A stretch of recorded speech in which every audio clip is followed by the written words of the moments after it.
Bonjour à tous et bienvenue dans notre présentation qui portera sur le site officiel BMW Suisse.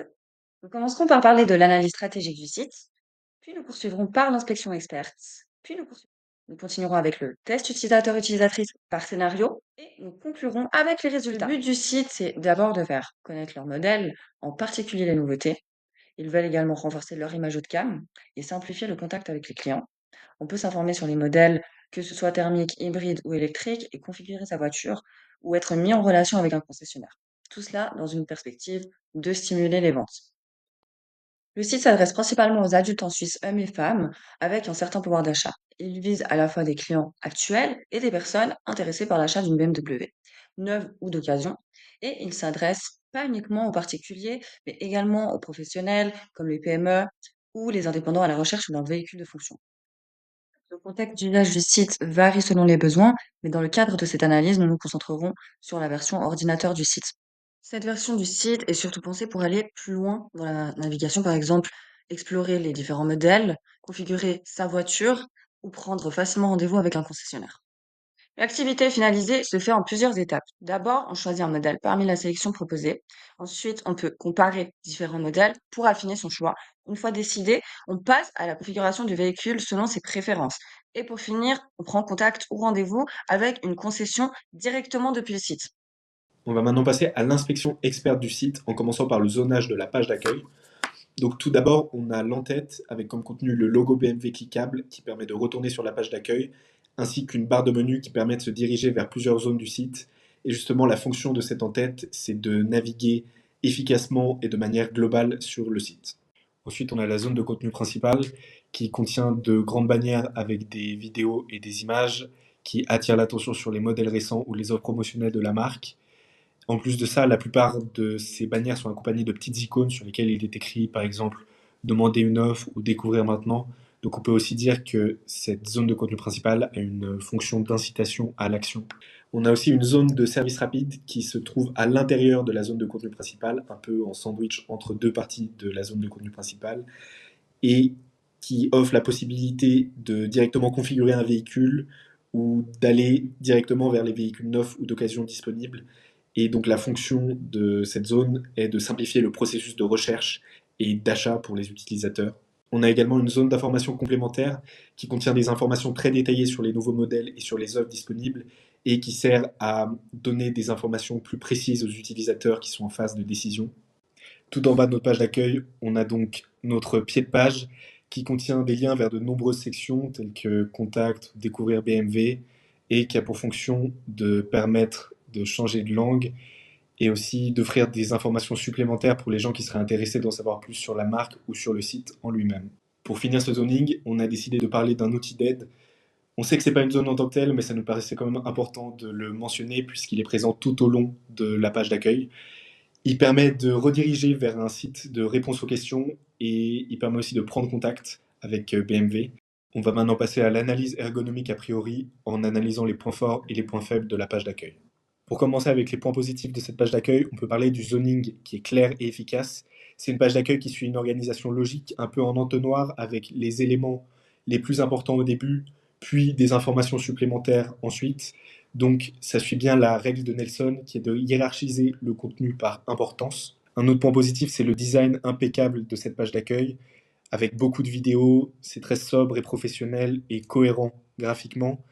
Selon Nogier, c'est très important que la page d'accueil soit belle parce que c'est la première impression qu'aura l'utilisateur quand il arrivera sur le site. Donc elle établit l'identité du site et c'est aussi important selon la fabrique du net qui nous dit de soigner l'identité visuelle de notre marque.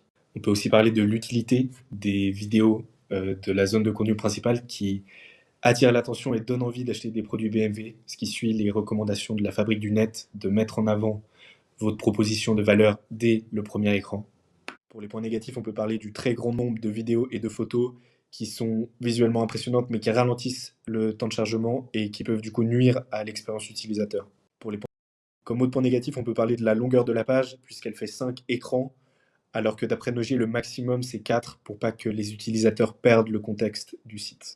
On va maintenant passer au walkthrough en regardant quelques points positifs et problèmes du site en entier. Dans sa globalité, on a trouvé 3 points positifs principaux.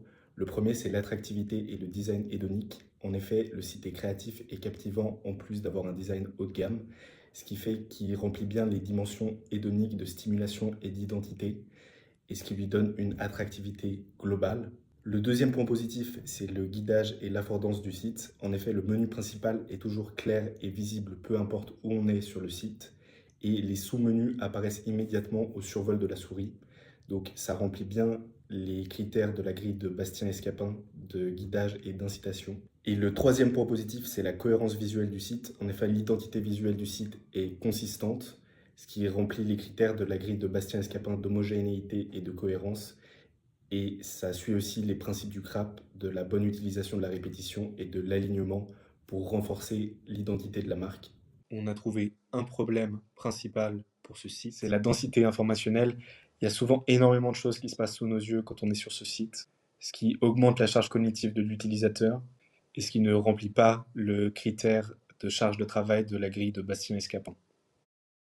Je vais vous parler du test utilisateur par scénario. Chaque passation suivait une procédure rigoureuse. Nous avons d'abord conçu notre scénario à partir d'une approche design thinking, en partant d'un public cible qui est celui des personnes cherchant à vouloir acheter une voiture. Pour cela, nous avons utilisé une IA, en l'occurrence ChatGPT, avec un prompt du type « Vous possédez actuellement une voiture thermique et souhaitez passer à l'électrique ». Vous avez entendu parler des BMW électriques et consulté leur site pour découvrir des modèles disponibles, leurs caractéristiques et voir si l'un d'eux pourrait convenir à vos besoins quotidiens. Nous avons par la suite posé des questions pour obtenir les tâches authentiques pour la conduite du test. Nous avons recruté 6 participants dont ils ne connaissaient pas bien le site. L'expérimentatrice Sandy Marquez avait pour utilisateur Kevin et Arnaud. Ensuite, l'expérimentateur Adrien Tripot avait pour participants Elisabeth et Christian. Puis Andy et Anita étaient les 2 utilisateurs d'Elsa Ramiki. Tous et toutes étaient donc des adultes âgés de minimum 30 ans. Voici la présentation de l'ensemble du scénario de test. La première tâche consiste à localiser un point de vente, c'est-à-dire qu'ils vont prendre un rendez-vous pour un test. Et la question était combien y a-t-il de points de vente à Genève. Les difficultés sont le fait de trouver le logo de localisation qui est situé en haut de la page et de pouvoir manipuler la carte correctement. La deuxième tâche avait pour consigne, telle qu'un ami vous a parlé du modèle hybride chez BMW, trouvez le modèle série 5 Touring hybride. Vous aimez ce modèle, mais vous préférez acheter une voiture électrique, comparez le modèle série 5 Touring hybride et le modèle i5 eDrive 40 Touring, laquelle est la plus puissante. Comme indiqué sur la deuxième slide, la partie de comparaison peut être une difficulté. Et pour finir, la troisième tâche a pour but de trouver un ensemble d'outils pour les pneus. Il y a une surcharge de sous-onglets sous la catégorie plus BMW qui pourrait induire les utilisateurs en erreur. Tout d'abord, le résultat de test des 5 secondes. Les utilisateurs ont principalement retenu l'image présentée, comme vous le voyez sur votre gauche de la slide, un exemple d'évaluation réalisé par Christian. Ils ont principalement tous et toutes dessiné une voiture au centre de la page.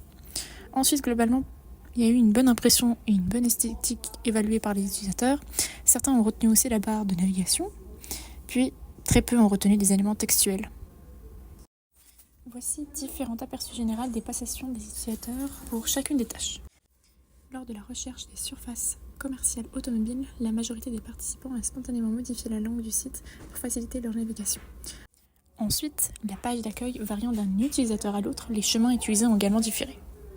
Ensuite, pour la deuxième tâche, pour la comparaison entre les modèles de voitures, les temps de réalisation ont été très variables, notamment à cause d'une différence dans les approches. Certains participants ont directement sélectionné le modèle demandé, alors que d'autres sont passés par des menus intermédiaires.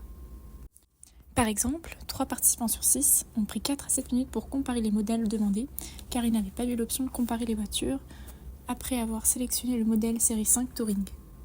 Voici un extrait vidéo de la participante Elisabeth concernant ses difficultés à pouvoir comparer les voitures. Je sais pas si on peut faire des comparaisons, probablement. Alors, là. Je sais pas trop comment faire. Accéder, configurer, leasing. Enfin, la recherche d'outils pour les pneus a montré une grande diversité de parcours résultant de multiples possibilités d'accès aux informations. Cela complexifie la tâche et générer des comportements variés parmi les participants. Mais je trouve pas un truc lié au pneu. W accessoire, ça doit être là. Voici maintenant l'analyse détaillée de 3 problèmes. Lors de la recherche d'un point de vente, plusieurs utilisateurs ont rencontré des difficultés dues à une organisation peu intuitive du site, les poussant à tester divers onglets avant de finalement identifier la solution tout en bas de la page d'accueil. Durant la tâche de comparaison de véhicules, certains utilisateurs ont éprouvé des difficultés à identifier rapidement l'outil adéquat, principalement en raison d'une surcharge d'informations et d'une faible lisibilité, nécessitant l'aide d'un expérimentateur. La recherche de kits d'outils pour pneus a été perturbée par la complexité et la densité des catégories proposées par le site, entraînant des retards malgré une réussite globale des utilisateurs. On va maintenant passer à la lecture des scores moyens par dimension attractive. Donc, en ce qui concerne la qualité pragmatique, le score est proche de 0 et légèrement négatif. Cela suggère que les utilisateurs trouvent l'interface peu intuitive ou pas assez fonctionnelle. En ce qui concerne la qualité hédonique stimulation, le score est négatif. Le site semble manquer d'originalité ou de stimulation pour les utilisateurs et est perçu comme peu engageant, voire monotone. Pour la qualité hédonique identifiée, le score est positif élevé. L'interface renvoie une image valorisante pour l'utilisateur. Le design, la marque et l'expérience renforcent leur identité personnelle ou sociale. Et enfin, l'attractivité globale, le score est positif. Malgré certains défauts fonctionnels, l'expérience globale est perçue comme plutôt agréable et attrayante de la part des utilisateurs.